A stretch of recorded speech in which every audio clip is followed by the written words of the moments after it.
नमस्कार, सुबह के 10 बजने वाले हैं। वक्त है अपना बिहार का और मैं हूं आपके साथ विभा उपाध्याय। मंत्रिमंडल विस्तार से जुड़ी हुई इस वक्त बड़ी खबर, जिसमें कांग्रेस की तरफ से 3 नेताओं को मंत्री पद हासिल होगा। हालांकि 16 अगस्त को 2 नेता शपथ लेंगे, जो बड़ी जानकारी इस वक्त सामने आ रही है, और विस्तार में एक को मंत्री पद दिया जाएगा। भक्त चरण दास ने ये बड़ी जानकारी दी है, जिसमें उनकी तरफ से कहा गया कि 3 मंत्री पद कांग्रेस के कोटे में जाएंगे, जिनमें से 2 लोगों की तरफ से 16 अगस्त को शपथ लिया जाएगा। एक को मंत्रिमंडल विस्तार के वक्त एक पद हासिल होगा। कल तक ये नाम कौन से होंगे मंत्रियों के, ये तय कर लिया जाएगा। न्यूज 18 की खबर पर एक बार फिर से मोहर लगी, जिसमें न्यूज 18 ने कल ही ये बताया था कि 3 मंत्री पद कांग्रेस के कोटे में जा रहे हैं, और ये बड़ी जानकारी, जिसमें भक्त चरण दास की तरफ से भी ये जानकारी सामने लाई गई। तो मंत्रिमंडल विस्तार से जुड़ी हुई ये बड़ी खबर, जिसमें कल तक तय होंगे मंत्रियों के नाम। सर, पूरे क्या मामला सेटल हो गया मंत्रिमंडल के लिए? कौन कौन बनेंगे? क्या आप लोग लगातार दिल्ली में बैठकें हो रही थी, मुलाकात हो रही थी? ठीक है जी, हो गया। कितने मंत्री हैं? क्या नामों पे जो सहमति बनी थी दिल्ली में, क्या सहमति? मंत्री 3 बनेंगे। हाँ। 2 अभी होगा। हाँ। और उस तरह से नेक्स्ट सफल होगा, उसमें 1 होगा। आरजेडी का भी कुछ उस समय होगा, हमारा भी कुछ उस समय होगा। कौन कौन बनेंगे मंत्री ये? अभी नाम तय नहीं हुआ, कल तक हो जाएगा। तो भक्त चरण दास को आप सुन रहे थे, जिन्होंने सीधे तौर पर कहा कि 3 मंत्री बनेंगे, 2 अभी शपथ लेंगे, एक रिसफल के दौरान, दूसरे को हासिल होगा मंत्री पद। लेकिन इस बीच बड़ी जानकारी है कि न्यूज 18 ने इस खबर की जानकारी कल ही दे दी थी, जिस पर मोहर लग गई है। और आइए अब आपको बताते हैं कि कांग्रेस के कौन कौन से नेता मिनिस्टर बनने की रेस में इस वक्त आगे चल रहे हैं, जिनमें मदन मोहन झा का नाम सबसे ऊपर है। पहले पायदान पर अगर किसी का नाम है तो कांग्रेस कोटे से 1 मंत्री पद अगर किसी को मिलता है तो उसमें सबसे आगे मदन मोहन झा का नाम। वहीं दूसरा नाम अजीत शर्मा का, जो बताया जा रहा है कि इस रेस में मंत्री पद हासिल करने वाली लिस्ट में दूसरे नंबर पर। वहीं शकील अहमद खान तीसरे नंबर पर, और राजेश कुमार राम, ये वो 4 नाम हैं जो कि कांग्रेस की तरफ से इस वक्त मंत्री पद हासिल करने वाले लोगों की सूची में आगे हैं। लेकिन 3 ही मंत्री बनेंगे, जो जानकारी भक्त चरण दास की तरफ से भी आज दी गई। उन्होंने कहा कि 3 मंत्री बनेंगे, लेकिन अभी इस वक्त 2 मंत्रियों की तरफ से शपथ लिया जाएगा। एक रिसफल के दौरान एक पद मंत्री के तौर पर कांग्रेस कोटे में हासिल होगा। हालांकि नाम को लेकर अभी स्थिति साफ नहीं हुई है, कल तक इस पर मोहर लग जाएगी, फैसला हो जाएगा। लेकिन अंदर खाने बातचीत ये जानकारी कि कांग्रेस की तरफ से नाम को लेकर के भी सहमति बन चुकी है। हमारे संवाददाता संजय हमारे साथ इस वक्त सीधे लाइव जुड़ गए हैं। संजय, कांग्रेस की जहां तक बात करें, यही वो एक पार्टी है जिसकी तरफ से इस वक्त मंत्री कौन होगा, किसके नाम पर सहमति होगी, कितनी संख्या मंत्रियों की होगी, और कौन अपनी अपनी दावेदारी कर रहा है। सिर्फ कांग्रेस के अंदर ही मंत्रियों को लेकर सबसे ज्यादा चर्चाएं हुई, सबसे ज्यादा विचार विमर्श हो रहा है, और उहापोह वाली स्थिति भी इसी पार्टी के अंदर। और देखिए, संशय के बादल छट गए हैं। कितने मंत्री होंगे ये तो तय हो गया। भक्त चरण दास जी ने बता दिया कि ये 3 मंत्री होंगे, 2 अभी होंगे, और फिर सफल जब होगा तब 1 मंत्री होंगे। और जहां तक दावेदारी की बात है, तो आपने देखा कि कांग्रेस ही ऐसी पार्टी है जहां तकरीबन 1 दर्जन से अधिक जो एमएलए हैं, उन्होंने अपनी उम्मीदवारी, अपनी दावेदारी जता दी है कि मुझे मंत्री बनाया जाए, कास्ट बेसिस पर बनाया जाए, या फिर जो दूसरे महिला होने के नाते बनाया जाए। तो कांग्रेस में सबसे अधिक महत्वाकांक्षा दिख रही है विधायकों के बीच। और अब ये जो संशय के बादल थे वो छटते नजर आ रहे हैं। 2 मंत्री बनेंगे अभी जब कैबिनेट का गठन होगा, और 1 बाद में होगा जब उसमें राजद या दूसरी पार्टियों का जब रिसफल होगा, तो उसमें दूसरे विधायक मंत्री बनाए जाएंगे। लेकिन आपने सही कहा कि जो सबसे प्रमुख नाम है मंत्रिमंडल के लिए कांग्रेस की तरफ से, मदन मोहन झा हैं, अजीत शर्मा हैं। चूँकि मदन मोहन झा पिछले मंत्रिमंडल में भी थे, और जब सरकार पलटी तो उसके बाद उन्हें मंत्री पद से हाथ धोना पड़ा था। तो एक नाम इसलिए लिया जा रहा है कि पिछले मंत्रिमंडल में था, उनका एक्सपीरियंस भी रहा है। अजीत शर्मा है, शकील अहमद खान है, या फिर राजेश राम है, या फिर जो दूसरे लोग हैं, उन पर अभी बहुत कुछ डिपेंड कर रहा है कि कल क्या मंथन निकल कर सामने। एक तरीके से आलाकमान ने नाम तय भी कर लिया है, लेकिन सबसे पहले न्यूज़ 18 ने यह खबर दिखाई थी कल कि 2 मंत्री बनेंगे इस बार, और न्यूज़ 18 की खबर पर पुष्टि होती हुई दिख रही है।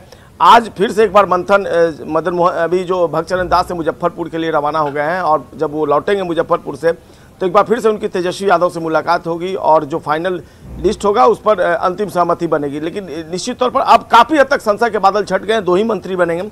और जो एक तमाम जातीय समीकरण जिसे लेकर के दावेदारी की जा रही थी विधायकों की तरफ से कि भाई हम इस कास्ट से आते हैं, इसका प्रतिनिधित्व होना चाहिए, चाहे महिला कोटे की बात हो, दलित कोटे की बात हो, क्षेत्रीय या ब्राह्मण, तमाम नेताओं की तरफ से अपने अपने आधार जरूर गिराए गए, लेकिन आखिरी और अंतिम फैसला आला कमान की तरफ से, और ये नाम भी कम अभी तक जो जानकारी मिल रही है वो तय कर लिए गए, बस उसको सार्वजनिक तौर पर नहीं लाया गया, लेकिन तैयारियां तमाम की जा चुकी है। बहुत बहुत शुक्रिया संजय इस जानकारी के लिए आपका। तो राबड़ी आवास पर आरजेडी की महत्वपूर्ण बैठक होने वाली है। तेजस्वी यादव की अध्यक्षता में विधायकों के बीच ये मुलाकात अपने आप में बहुत मायनों में खास मानी जा रही है। प्रदेश अध्यक्ष जगदानंद सिंह की मौजूदगी भी इस बैठक में रहेगी। वहीं कोर कमेटी के नेताओं के साथ ये बैठक बेहद महत्वपूर्ण है। कल ही दिल्ली से तेजस्वी यादव लौटे हैं। जब कहा गया कि सीधे तौर पर तेजस्वी यादव जब दिल्ली से लौटे पटना, तो उन्होंने जाकर मुख्यमंत्री नीतीश कुमार के साथ मुलाकात की, और ये माना जा रहा है कि मंत्रिमंडल विस्तार को लेकर नेताओं के नाम और विभागों की चर्चा इस बैठक के दौरान, मुलाकात के दौरान की गई, और आज की ये बैठक जेडी के लिहाज से बेहद खास मानी जा रही है।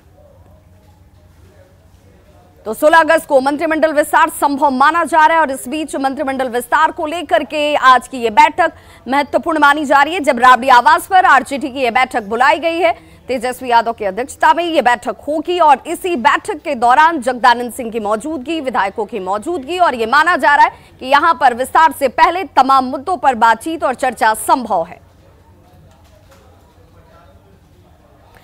और अब बात जेडीयू की करें तो जेडीयू कोटे से जो लोग मंत्री बनने की रेस में हैं, वो नाम कौन से हैं जरा वो भी जान लीजिए, क्योंकि इस वक्त सबकी निगाहें मंत्रिमंडल विस्तार पर जाकर टिक गई हैं। किसके कोटे में कौन सा विभाग और कौन से मंत्री को पद, इस वक्त आपके टीवी स्क्रीन पर विजेंद्र प्रसाद यादव जो सबसे पहले, उसके बाद विजय कुमार चौधरी, ये वो नाम है जिस पर नीतीश कुमार हमेशा से विश्वास जाहिर करते रहे। मंत्री पद इन लोगों ने पहले भी संभाले। उपेंद्र कुशवाहा, संजय झा, लेसी सिंह, ये वो तमाम नाम हैं जिनकी तरफ से ये कहा जा रहा है कि ये इन नामों पर सहमति और मोहर जरूर लगेगी। सुनील कुमार, जयंत राज, जमा खां और अशोक चौधरी, इन तमाम नामों के साथ इनके चेहरे आपके टीवी स्क्रीन पर इस वक्त, जहां पर सभी की तरफ से इंतजार किया जा रहा है। हालांकि ये कहा जा रहा है कि बीजेपी कोटे के जितने भी मंत्री पद थे वो सब आरजेडी के पास जाएंगे। जेडीयू के पास यथावत स्थिति बनी रहेगी, जो विभाग पहले से जेडीयू के पास मौजूद थे।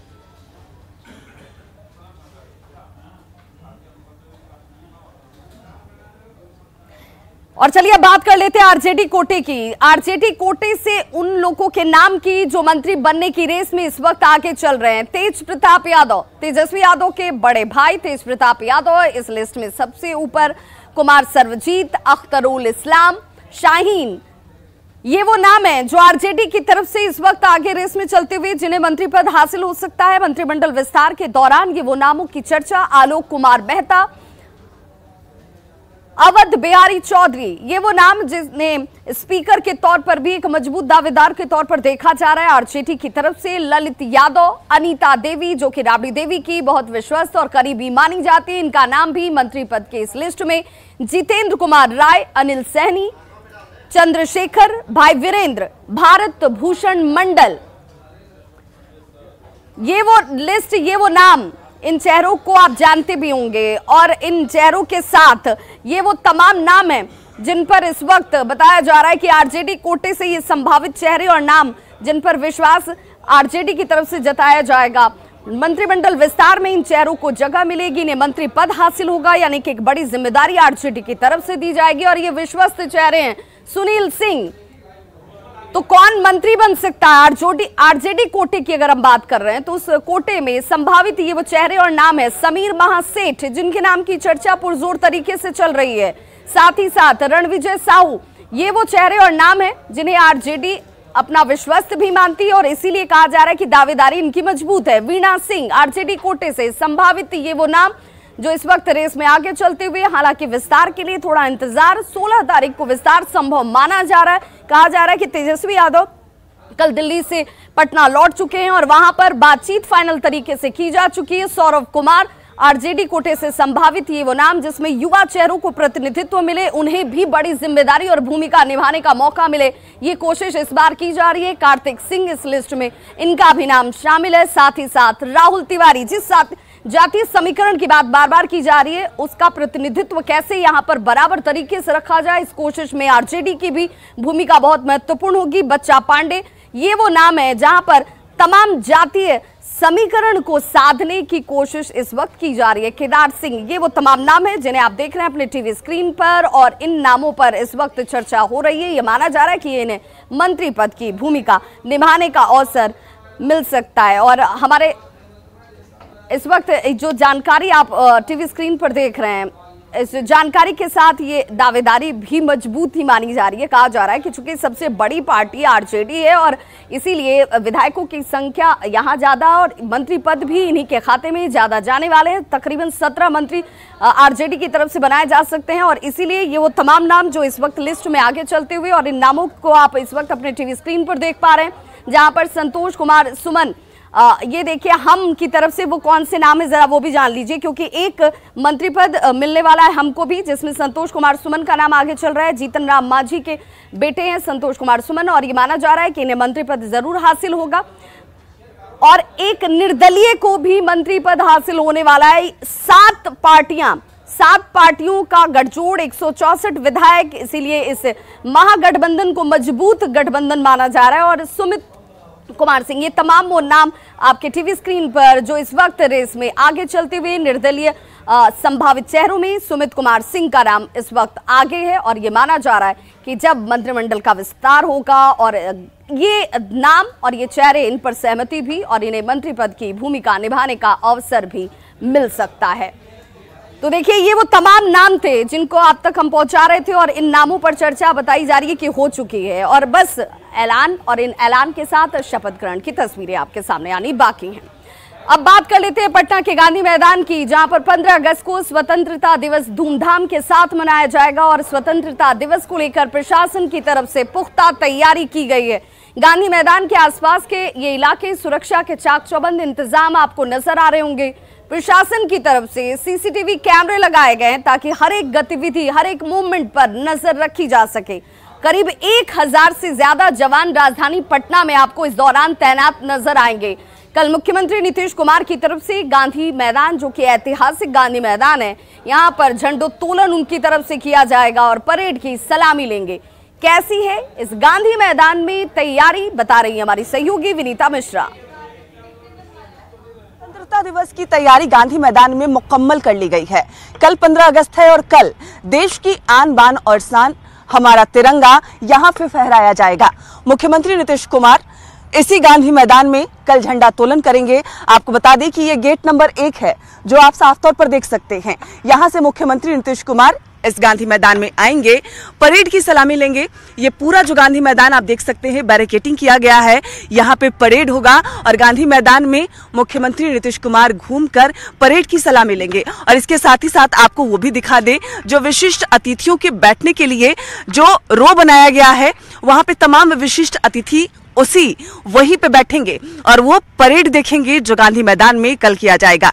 हालांकि परेड का जो रिहर्सल है अंतिम, वो कल हो गया है और कल जब स्वतंत्रता दिवस के मौके पर झंडा तोलन किया जाएगा तब वो परेड यहां देखने को मिलेगा। इसके साथ ही साथ हम आपको बता दें कि जो यहां पे कार्ड धारकों के लिए बैठने की जो व्यवस्था की गई है, क्योंकि कोरोना प्रोटोकॉल के तहत इस बार आम लोगों की जो एंट्री है वो गांधी मैदान में नहीं होगी। जिनके पास होंगे सिर्फ वही गांधी मैदान में आ सकते हैं, झंडा तोलन देख सकते हैं। और उसके लिए यहाँ कार्ड धारकों को और जो भी मीडिया कर्मी होंगे उनको बैठने की व्यवस्था की गई है। इसके साथ ही साथ हम आपको दिखा दें कि यहाँ पे नियंत्रण कक्ष भी बनाया गया है ताकि अगर कोई गड़बड़ी हो तो आप वहां पे उसकी जानकारी दे सकते हैं। आपको बता दें कि गांधी मैदान में सुरक्षा के पुख्ता इंतजाम किए गए हैं।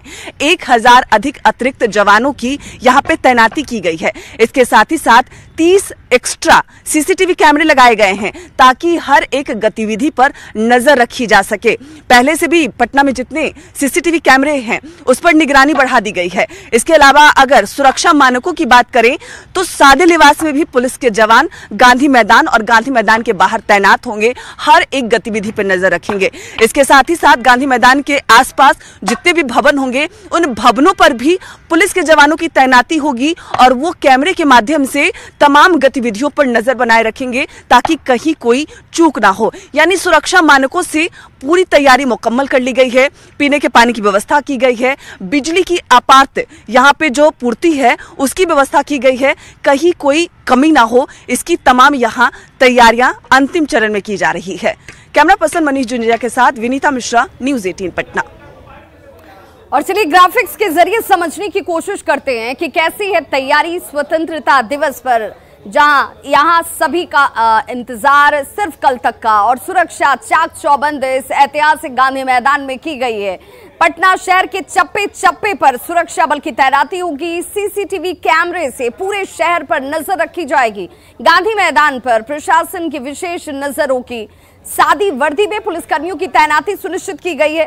सभी संवेदनशील स्थानों की सुरक्षा को बढ़ा दिया गया है, यानी कि अमूमन जितनी सुरक्षा होती है यहां 15 अगस्त के मद्देनजर अलर्ट को ध्यान में रखते हुए चाक चौबंद इंतजाम सुरक्षा के दृष्टिकोण से किए गए हैं। बांका में उत्पाद विभाग की टीम ने विदेशी शराब की बड़ी खेप को जब्त किया है। साथ ही शराब तस्कर को गिरफ्तार भी इस दौरान किया गया। गुप्त सूचना के आधार पर की गई कार्रवाई में पुलिस ने दुमका की ओर से आ रही ऑटो की तलाशी ली और शराब की इस बड़ी खेप को जब्त कर लिया। लेकिन हैरान करने वाली तस्वीरें इस वक्त आपके टीवी स्क्रीन पर, जहां पर उत्पाद विभाग भी तस्करी के इस नायाब तरीके को देखकर हैरान थी। शराब तस्करों ने पूरे ऑटो को ही तहखाने में तब्दील कर दिया था। ऑटो में कोई एक ऐसी जगह नहीं बची थी जहां शराब को छिपाकर न रखा गया हो। ऑटो की छत से लेकर ऑटो की सीट, हर तरफ अगर नजर आप दौड़ाएंगे तो आपको शराब ही शराब नजर आएगी। पुलिस ने 360 बोतल महंगी शराब को यहां से जब्त किया और फिलहाल अब इन दोनों ही तस्करों से पूछताछ जारी है।